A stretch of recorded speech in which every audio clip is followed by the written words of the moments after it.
لا يفرك مؤمن مؤمنة إن كره منها خلقا رضي منها خلقا آخر.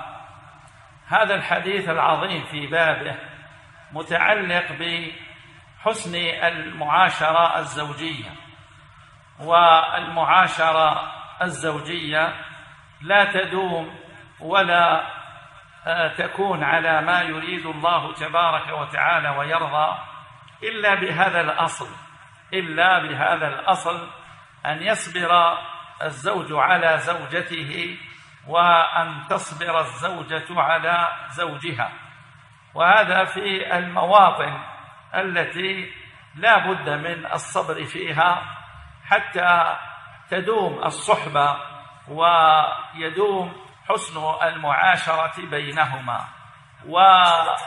والفائدة التي ذكرها الشيخ عليه رحمة الله من هذا الحديث هي سبب من أسباب تحقيق السعادة في هذه الحياة، وهي عند قوله رحمة الله تبارك وتعالى عليه: تدوم الصحبة والاتصال وتتم الراحة. والمقصود بالراحة راحة القلوب التي هي ثمرة من ثمرات سعادة أصحابها. إذا حققوا هذه السعادة فإنها تريح قلوبهم وتشرح صدورهم وتطمئن نفوسهم، ويعيشون الحياة السعيدة التي إنما جعلها الله تبارك وتعالى لهؤلاء دون غيرهم.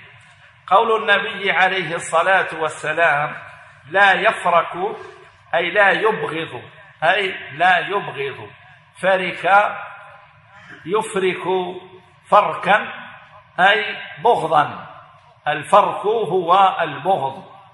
قال: مؤمن مؤمنة أي لا يبغض مؤمن مؤمنة. وإن كان الحديث جاء بلفظ العموم يعني المؤمن والمؤمنة وليس فيه تخصيص الزوج والزوجة، إلا أن هذا من العام الذي أريد به الخاص، يعني العموم المخصوص، والمقصود به الزوج مع زوجته، لأنه هذا متعلق بمعاشرة وبمعاملة وباتصال، ولا تكون معاملة بين رجل وامرأة بهذه الصورة إلا إذا كانت زوجة، لأن القضية متعلقة بأسباب الحفاظ على المعاشرة بينهما ومداومة هذه العشرة، بخلاف الرجل مع أمه أو الرجل مع أخته أو هذه قرابات لا بد فيها من هذه المعاشرة، وهذه القرابات لا يستطيع الناس أن يقطعوها، ولا أن ينفصل الرجل عن أمه أو عن أخته أو عن ابنته، هذا لا يكون أبدا. فإذا هذا الحديث المقصود به العلاقة التي ربما تكون مهددة بالانقطاع وانفصال كل من الرجل عن هذه المرأة، وهذا لا يكون إلا في حالة الزواج بأن تكون زوجته. فيرشد النبي عليه الصلاة والسلام الرجل أنه إذا كره من زوجته شيء، إن كره منها خلقا رضي، يعني هذا لا يحمله على بغضها، مجرد أنه كره منها خلقا.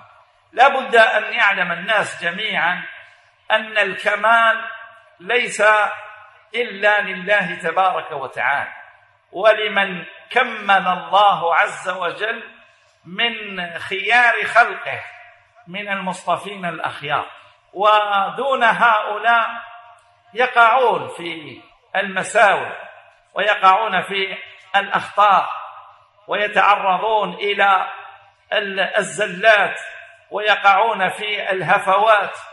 وأي معاشرة تكون بين زوجين، سواء زوج مع زوجته أو أخ مع أخيه أو جار مع جاره، ولا يكون فيها ولا يسير الناس فيها على هذا التوجيه النبوي، هذا لا يحقق لهم دوام المعاشرة ولا يتحقق هذا فيهم أبدا. هذا من جهة.